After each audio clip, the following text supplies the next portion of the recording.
2013년 마지막 주일이 되었습니다. 2013년 성구영신 예배 드린 지가 정말 얼마 되지 않은 것 같은데 이제 내일 모레 길 피면 또 2014년을 향한 성구영신 예배를 하나님께 드리는 때가 다가왔습니다. 시간이 많이 흘러갑니다. 여러분 2014년도를 하나님의 은혜 안에 아름답게 마무리 지을 수 있기를 바랍니다. 제가 중학교 3학년 때에 기타를 배웠어요. 우리 교회 그 당시 중고등부 전도사님이 계셨습니다. 지금은 제가 졸업한 학교 모교회 부야각 교수님이 되셨는데 그때 당시에 저희 교회에 중고등부 전도사님으로 오셨어요. 그런데 그분이 찬양을 들고 하나님 앞에 찬양으로 영광을 올려드리는데 얼마나 그 모습이 참 너무나도 보기가 좋고 나도 한번 저 기타를 한번 배워서 우리 집안은 그렇게 음악적으로 그렇게 뛰어난 집안은 아니에요. 뭐 악기를 뭐 잘 다룬다든가 그런 집안 아닌데 그 찬양을 드리고자 하는 그 열망 때문에 기타를 한번 배워봐야 되겠다 해서 우리 그 전도사님에게 기타를 배웠어요. 그랬는데요. 그 기타가 얼마나 지금까지 찬양의 귀한 사역의 도구로 사용되어지는지. 특별히 기타는요 이 장소에 불문합니다. 산에 가서도 들에 가서도 바다에 가서도 수련회 가서도 여러분 이 피아노는 무거워서 들고 다닐 수가 없잖아요. 근데 기타는 어느 곳에서나 특별히 작은 순모임, 구경 모임을 드릴 때도 얼마나 귀하게 사용되어지는지.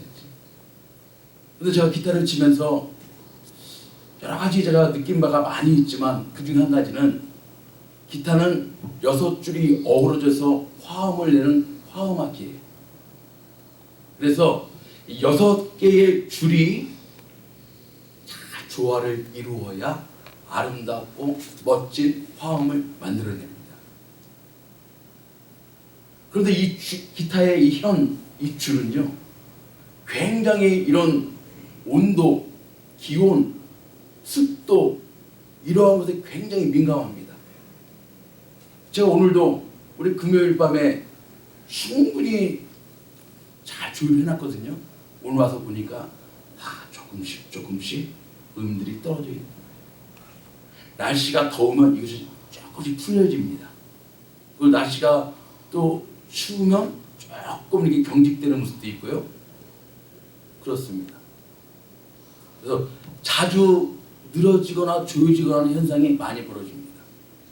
그래서 찬양 연주를 하기 전에 악기를 사용하기 전에 연주자는 이 조율하는 데 이 줄을 맞추는 데 온 정성을 다 쏟습니다.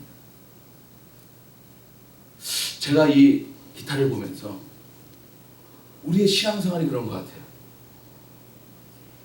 우리의 신앙생활도요 하나님의 뜻, 하나님께 영광이라는 이 화음을 멋지게 만들어내려면 우리 신앙의 각 줄을 잘 조정해야 합니다. 잘 맞추어야 합니다. 하나님의 뜻이 어디에 있어요? 항상 기뻐하라. 쉬지 말고 기도하라. 범사에 감사하라. 이는 너희를 향하신 하나님의 뜻이니라. 그러므로 하나님의 뜻이라는 아름다운 화음을 멋지게 연출해내기 위해서는 각 줄, 기쁨의 줄, 기도의 줄, 감사의 줄 이런 줄들을 잘 조정해야 하나님의 멋진 화음으로 영광을 드릴 수 있는 줄로 믿습니다. 아멘. 여러분 2013년 얼마나 우리에게 멋진 한 해를 하나님께 허락해 주셨어요.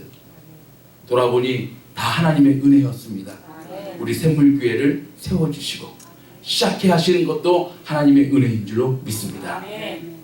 여러분의 가정, 여러분의 자녀, 여러분의 부모님, 여러분의 삶의 바운더리, 직장, 또 사업체 이 모든 것 다 하나님의 은혜로 지금까지 되어온 줄 믿습니다. 아멘. 이제 기쁨과 기도와 감사의 아름다운 줄들을 잘 맞추어서 하나님 앞에 멋진 화음으로 이 연말을 마무리할 수 있는 저와 여러분 될 수 있기를 주의 이름으로 축복합니다. 아멘. 특별히 오늘 말씀이요 마지막 때 종말의 때에 우리 성도들이 어떠한 것에 잘 하나님의 뜻에 줄을 맞추어야 되는가 주시는 말씀이에요. 마지막 때. 그래서 7절의 초반부에 보면 만물의 마지막 때가 가까웠으니 라고 시작이 되어집니다. 종말을 얘기하는 것인데요. 특별히 이제 한 해를 마무리하는 우리에게 이 베드로 사도의 귀한 말씀이 바로 우리에게, 우리 교회에 주시는 말씀인 줄로 믿습니다. 그럼 마지막을 멋지게 아름답게 장식하기 위해서는 우리가 어떠한 것에 좀 더 심혈을 기울여서 나가야 하는가, 오늘 주신 말씀을 통하여서 한 가지 하나님의 은혜를 느끼고 체험해 보고자 합니다. 첫 번째입니다. 어떻게 해야 된다고? 시작. 기도는 기도인데 어떻게 해야 된다고요? 오늘 본문 7절 말씀이죠. 만물의 마지막 때가 가까웠으니 그러므로 너희는 다 같이 시작. 정신을 차리고 근신하여 기도하라. 여러분, 기도는 기도인데 어떻게 하라고요? 정신을 차리고 근신하여 기도하라. 이 말씀은 깨어 힘써 열심으로 기도하라, 그 말씀인 줄로 믿습니다. 여러분, 기도는요, 우리가 깨어있지 아니하면, 정신을 차려서 기도하지 않으면 기도할 수 없어요. 사탄은 우리를 공격하는 방해 가운데, 무기 가운데 하나는 무엇인가? 하나님과 소통하지 못하게 하는 것입니다. 하나님과 소통하는 것이 무엇이에요? 기도입니다. 그러므로 기도의 줄을 자꾸만 방해해야 합니다. 사탄이 역사할 때 보면요, 기도의 줄을 막아요. 기도의 줄을 막아요. 그러므로 여러분, 오늘 말씀처럼 정신을 차리고 깨어 기도에 힘쓸 수 있는 저와 여러분 될 수 있기를 주의 이름으로 축복합니다. 기도하는 방법은 여러 가지가 있습니다.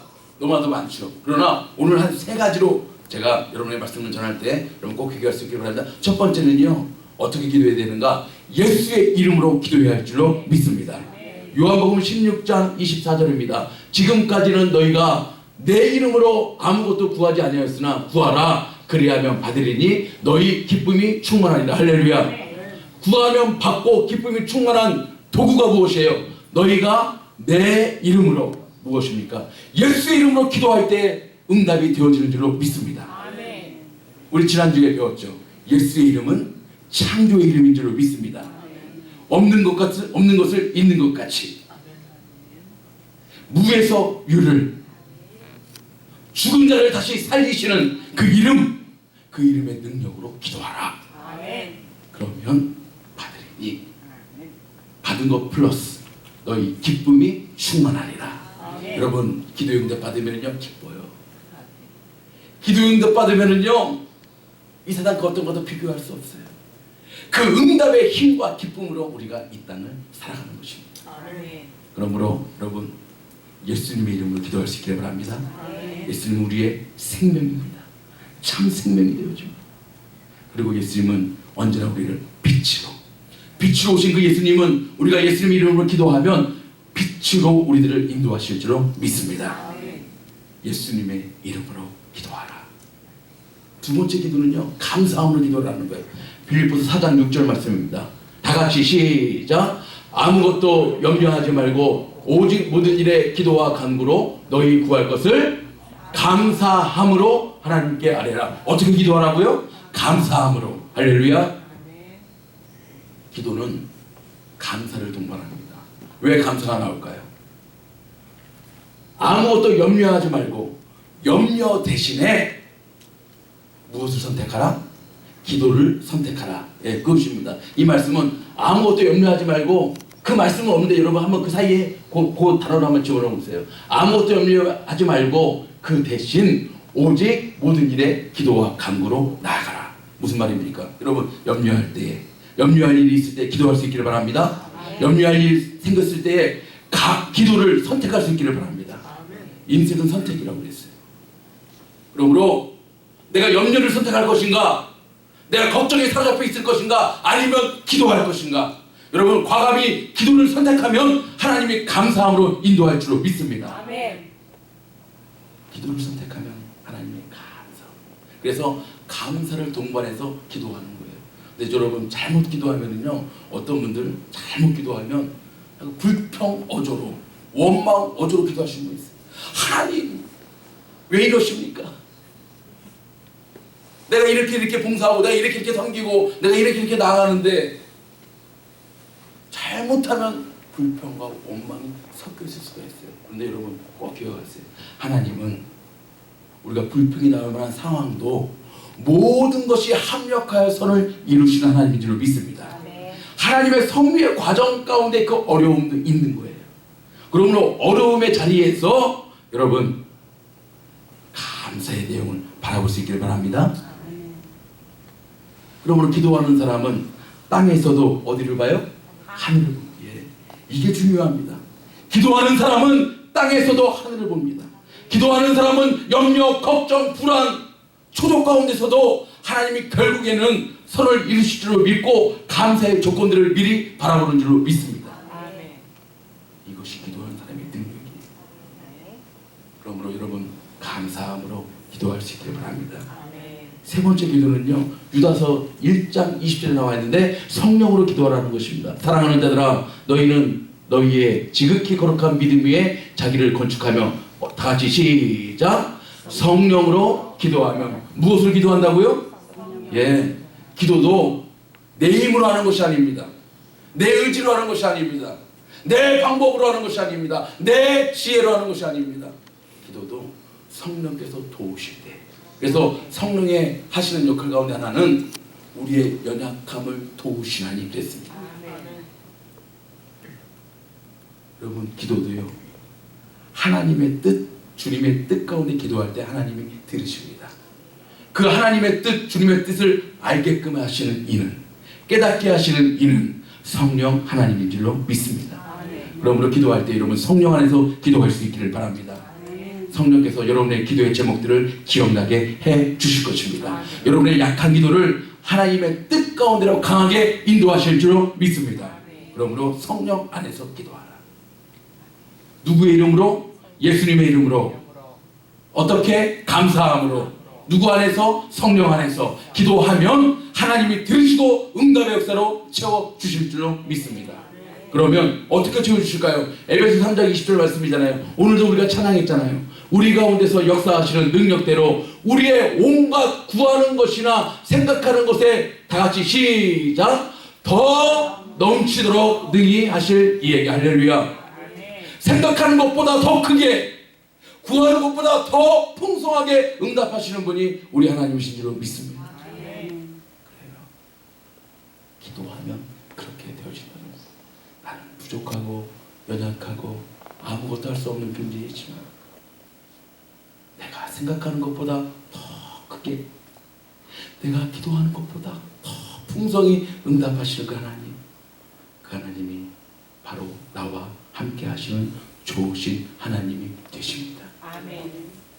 그 하나님과 함께 기도의 능력을 따라 이 마지막 때 또 올 2014년도를 아름답게 마무리할 수 있고 또 새해에도 이 기도의 능력으로 열어갈 수 있는 저와 여러분 될 수 있기를 주의 이름으로 축복합니다. 아멘. 여러분, 이 시애틀의 대표적인 기업 한 4가지가 있죠. 여러분 잘 아시는 대로 세계 최대 항공 산업기관인 보잉, 그리고 우리 컴퓨터 계통의 마이크로소프트, 그 다음에 우리 커피에 뭐가 있어요? 스타벅스라고 하는, 예. 그리고 또 아마존이라고 하는, 예, 이 인터넷, 예, 이 쇼핑 업체가 있지 않습니까? 그 중에 이 보잉 회사를 설립한 인물, 여러분 이 회사의 이름 그대로 윌리엄 에드워드 보잉이라고 하는 이 분은요, 참 하나님을 신실하게 섬겼던 귀한 하나님의 사람이었습니다. 그는 늘 하나님의 말씀을 묵상하고 늘 하나님께 기도로 여쭙고 그게 모든 사업을. 그래서 여러분 지금 가장 많이 쓰이는 그 기종 가운데 하나가 보잉 747기라고 하는 기종이잖아요. 이 기종이 만들어질 때요, 그때까지만 해도 대부분 비행기의 엔진이 어디에 있어요? 뒤에 있어요. 대부분 비행기 엔진이 뒤에 있는데 하나님께 늘 기도한 윌리엄 에드워드 보잉은요, 하나님이 지혜를 주시는 거예요. 굳이 엔진이 뒤에 있을 필요가 없다. 어디에 있어요? 예. 그래서 보행 치사치기는요, 이 날개 왼쪽에 2개, 오른쪽에 2개. 엔진을 굳이 뒤에만 달지 말고 날개에 달게끔 하는 그 지혜, 누구로부터 온 거라고요? 하나님께. 여러분, 그렇습니다. 기도하는 사람은 하나님이 지혜를 열어주신 줄을 믿습니다. 기도하는 사람은 하나님의 지혜로 채워지는 거예요. 얼마나 지금 전 세계를 떠다니는 비행기 가운데 4개 중에 3개는 바로 보잉회사. 기도의 사람이 될 수 있기를 바랍니다. 하나님이 우리의 지혜를 열어주십니다. 우리의 가는 길을 밝게 열어주십니다. 우리의 가정도, 우리의 사업도, 우리의 직장도 하나님이 열어주실 줄로 믿습니다. 2번째, 마지막 때 해야 할 일. 다 같이 시작. 전심으로 사랑해요. 아까 기도할 때 뭐라고 그랬어요? 깨어 기도하라. 사랑도 어떻게 한다고요? 전심으로. 하나님은 전심으로 사랑합니다. 오늘 말씀의 8절이죠. 무엇보다도 다 같이 시작. 열심으로 서로 사랑할지니 사랑은 허다한 죄를 덮느니라. 사랑은 사랑인데 어떻게 해요? 열심으로, 열심으로, 전심으로. 마지막에 아름다우려면 하나님의 사랑으로 사랑해야 할 줄로 믿습니다. 사랑이 풍성해야 돼요. 근데 저는 이 말씀을 이렇게 묵상하면서 참 제가 어느 한 교회가, 성경 쓰기 나오는 어느 한 교회가 참 부럽더라고요. 바로 어느 교회인가 하면 데살로니가 교회. 데살로니가 교회 편지할 때 바울이 이러한 말씀을 기록했어요. 여러분 보세요. 데살로니가서 4장 9절 다 같이 시작. 형제 사랑에 관하여는 너희에게 쓸 것이 없음은 너희가 친히 하나님의 가르치심을 받아 서로 사랑함이라. 무엇에 관하여서는? 형제 사랑에 관하여서는 너에게 쓸 것이 없다. 이 말씀은 무슨 말씀이에요? 두말하면 잔소리다 그 말입니다. 두말하면 잔소리다 그 말이에요. 뭐에 대해서는? 형제 사랑에 대해서는. 참 제가 이 말씀의 구절을 보면서 여러분 바로 이 말씀이 우리 샘물교회 주신 말씀인 줄 믿습니다. 아멘. 하나님께서 또 그 누군가가 우리 교회를 바라볼 때 형제 사랑에 관하여서는 샘물교회에게 더 이상 할 말이 없다. 아멘. 우리는 사랑의 공동체가 되어야 할 줄 믿습니다. 아멘. 여러분 사랑의 공동체. 형제 사랑에 대해서는 더 이상 쓸 것이 없다는 얘기는 두말하면 잔소리다. 참 부럽더라고요. 여러분 우리 샘물교회는 지금도 물론 풍성한 하나님의 사랑으로 서로 사랑하지만 앞으로 가면 갈수록 시간이 더해가면 더해갈수록 성숙과 부흥이 일어나면 일어날수록 더욱더 하나님의 사랑으로 하나가 되어지는 사랑의 공동체가 되어야 할 줄로 믿습니다. 네. 여러분 계명을 지킨다는 게 뭐예요? 결국에는요 무엇의 지각이 되어져요? 사랑의 지각이 되어져요. 그래서 예수님이 마태복음 22장 37절 40절에서 이렇게 말씀하시죠. 예수께서 가라사대 내 마음을 다하고 목숨을 다하고 뜻을 다하여. 이 말씀이 뭐예요? 마음을 다하고 목숨을 다하고 뜻을 다하여. 오늘 제목처럼 전심으로 온 마음으로 주 너희 하나님을 사랑하라 하셨으니 이것이 크고 첫째 되는 계명이요 둘째는 그와 같으니 내 이웃을 내 몸과 같이 사랑하라 하셨으니 이 두 계명이 온 율법과 선지자의 강령이니라. 할렐루야. 그럼 오늘 여러분 계명을 지키다는 것이 무엇입니까? 사랑하면 계명을 지키는 것이 되는 줄로 믿습니다. 계명을 10계명을 결국 나누면 두 가지로 요약하면 첫째는 하나님께 사랑, 둘째는 이웃의 사랑. 이것이 바로 사랑이요. 이것이 바로 하나님의 계명을 지키는 것입니다. 말씀을 따른다 하면서 말씀대로 산다 하면서 사랑하지 않는다는 것은 여러분 그것은 말씀대로 사는 것이 아니고 그러므로 사랑할 수 있기를 바랍니다. 사랑하면 계명을 지키는 것이고요. 여러분 이 계명대로 나아가면 어떤 축복이 있는 줄 아세요? 신명기 7장 9절의 말씀. 다 같이 중요한 말씀이죠. 시작. 그런즉 너는 알라 오직 내 하나님 여호와는 하나님이시요 신실하신 하나님이시라. 그를 사랑하고 그 계명을 지키는 자에게는 천대까지 그 언약을 이행하시며 인애를 베푸시다. 할렐루야. 하나님이 언약을 행하시고 인애를 베푸시는 기준이 뭐예요? 하나님을 사랑하고 그 계명을 지키는 자. 그 계명이 뭐예요? 하나님 사랑, 이웃 사랑. 이 계명을 지키는 자에게는 천대까지 하나님이 그 언약, 하나님의 약속하신 말씀들을 이루시고 그 인애를 베풀어 주신다는 것입니다. 그러므로 사랑할 수 있기를 바랍니다. 여러분, 첫 번째는요, 하나님을 사랑해야 돼요. 하나님을 사랑하는 것이 여러분의 예배를 통하여, 여러분의 찬송을 통하여, 여러분의 기도를 통하여 표출될 수 있기를 주의 이름으로 축복합니다. 여러분, 이웃을 사랑해야 합니다. 이웃을 사랑해야 합니다. 하나님 사랑만이 전부가 아니에요. 하나님 사랑하는 것만큼 형제와 자매와 이웃을 사랑해야 합니다. 그래서 어떤 말씀이 있어요? 눈에 보이는 형제도 사랑하지 못하면서 하나님을 사랑한다는 것은 가증된 것이라. 여러분, 사랑할 수 있기를 주의 이름으로 축복합니다.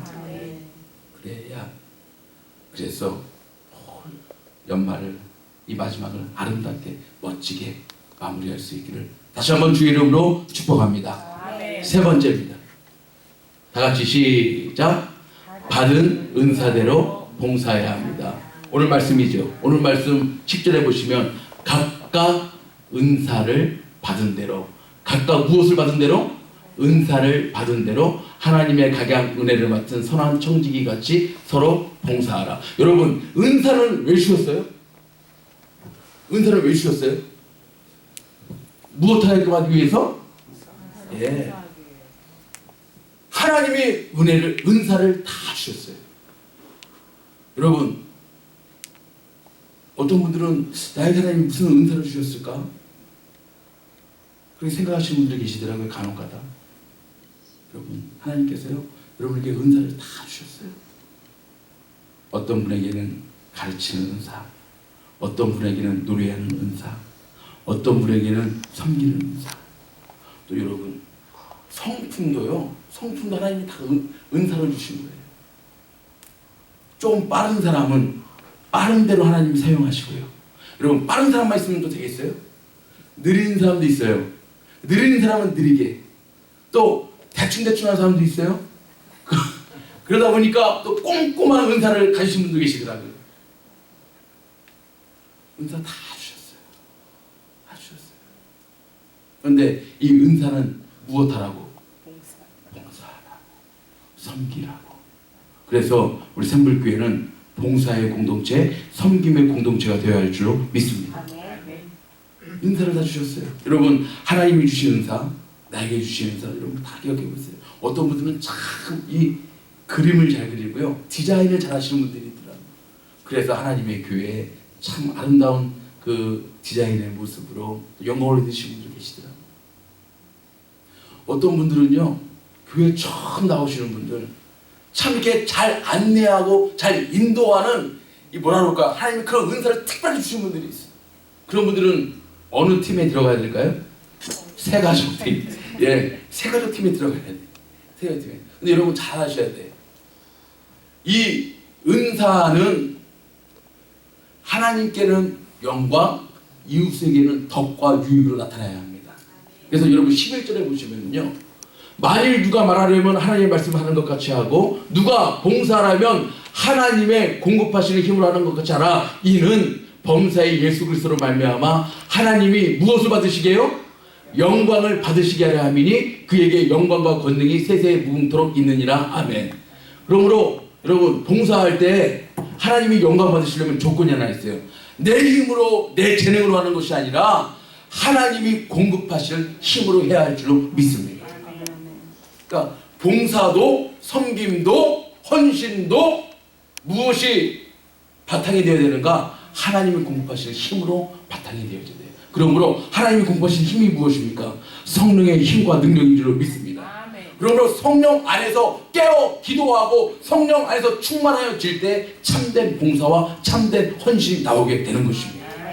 어떤 분들은 보니까 그냥 하나님이 그냥 객관적으로 주신 그 캐릭터만 가지고 봉사하실 분들이 있어요. 그러다 보니까 내가 조금 좀 은혜가 있을 때는 봉사하기도 하고, 그러다가 좀 스스로 좀 은혜가 좀 떨어졌다 싶으면 또 그것을 등한시하고. 여러분, 그것이 아닙니다. 우리가 꾸준하게 하나님의 사역을, 섬김의 사역을, 봉사의 사역을 감당하려면 누가 공급해 주셔야 돼요? 하나님께서 공급해 주셔야 돼요. 성령께서 공급해 주셔야 돼요. 그래서 그래야 하나님이 영광을 받으십니다. 하나님이 영광을 주셔야 돼요. 은사를 받는 데 봉사할 때 하나님이 영광을 주셔야 되고, 두 번째는 이웃에게 덕과 유익이 나타나야 돼요. 그 말씀이 요한복음 말씀이죠. 고린도전서 14장 26절 말씀이죠. 보시면, 그런즉 형제들아 어찌할꼬 너희가 모일 때에 각각 찬송시도 있으며 가르치는 말씀도 있으며, 다 이게 은사죠.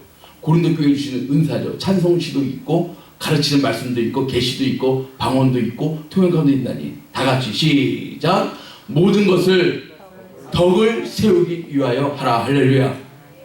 그러므로 봉사와 섬김은요, 1차적으로 하나님께는 영광이고요, 2차적으로는 이웃에게 덕과 유익이 나타나야 돼요. 근데 간혹 가다가 이 은사를 조금 착각하는 제가 우리 청년들 지도하면서 그런 경우를 가끔 제가 느끼게 돼요. 무슨 말이냐면, 아주 간단한 예예요. 이 청년은 찬양을 굉장히 좋아해. 근데 좋아하기만 해. 찬양을 굉장히 좋아하는데, 이제 뭐라 그럴까요? 이제 찬양팀에 좀 들어가고 싶은 거예요. 좀 사용되기를 원하는 거예요. 그런데 이 청년이 찬양을 하면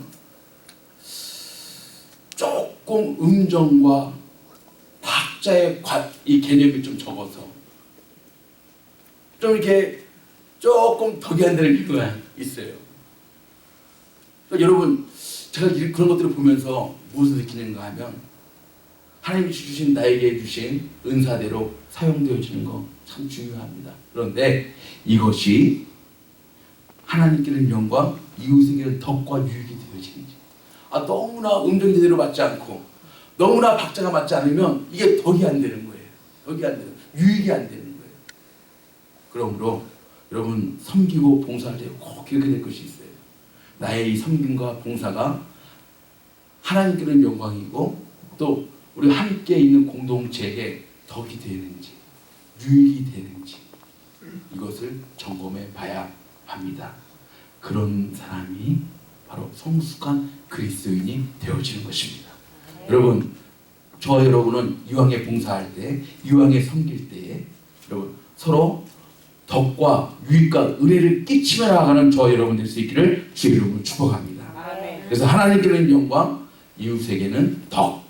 이거 항상 기억해야 돼요. 예배도 하나님께 찬미의 제사만 예배가 아니에요. 히브리서 13장 16절에 보니까 이 말씀이 있습니다. 오직 선을 행함과 나눠주기를 잊지 말라. 이 같은 제사는, 이 같은 제사가 어떤 제사예요? 선을 행함과 서로 나눠주기를 잊지 말라. 선을 행하고 서로 나눠주는 것도 이 같은 제사라고 했어요. 이 같은 제사는 하나님이 기뻐하십니다. 여기에 말씀 옆에 15절 말씀에는 찬미의 제사로 하나님 앞에 나아가라고 했어요. 그러니까 찬미의 제사는 하나님 앞에 영광을 드리는 제사입니다. 근데 예배가 이것만이 예배가 아니에요. 이웃에게 선을 행하고 나눠주는 것, 봉사하는 것, 섬기는 것, 이것도 예배라는 것입니다. 그러므로 여러분, 주일날 교회에서만 드려지는 것이 예배의 전부가 아니에요. 여러분의 삶 가운데 예배 드릴 수 있기를 주의 이름으로 축복합니다. 삶 속에서 예배 드려야 돼요. 여러분에게 주신 달란트와 재능을 따라서 여러분에게 직업을 주셨습니다. 그 직업을 통하여서 사람들을 섬기고 봉사하고 선을 행하는 것, 이것도 하나님이 기뻐하시는 제사가 되어지는 줄로 믿습니다. 그러므로 하나님께 찬미의 제사로도 나아가시고 이웃의 섬김과 나눔의 제사로도 하나님의 영광을 드릴 수 있는 우리 샘물교회, 그래서 아름답게 이 마지막을 마무리할 수 있는 저와 여러분 될 수 있기를 주의 이름으로 축복합니다. 아멘. 이 모든 은혜를 주신 우리 하나님께 다 같이 영광의 박수를 한번 올려드리겠습니다. 하나님 감사합니다. 하나님 감사합니다.